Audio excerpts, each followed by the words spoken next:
ఈశ్వరుడు ఉన్నాడు అని నమ్మి బతుకుతున్నాడు అనుకోండి ఒకడు, వాడికి భయం ఉంటుంది. ఒరే ఈశ్వరుడు ఉన్నాడు రా, మనం తప్పు చేయకూడదు, కర్తవ్యతానిష్ట అలవాటు ఉంది. వాడు ఏ స్థానంలో కూర్చొనివ్వండి, దేశానికి వాడి వల్ల ఉపద్రవం ఉండదు.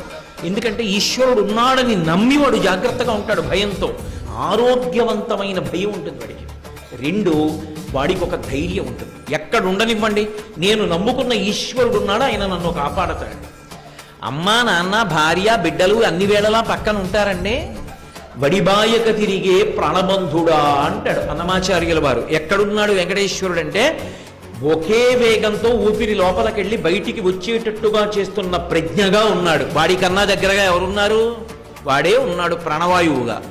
ఉన్నప్పుడు వాడు నా పక్కన ఉన్నాడు, నాకు ప్రమాదం ఏమిటి? వాడు నన్ను కాపాడతాడన్న నాడు నాకు భయం ఉండదు, నేను నిర్భయంగా మంచి పనులు చెయ్యగలుగుతాను.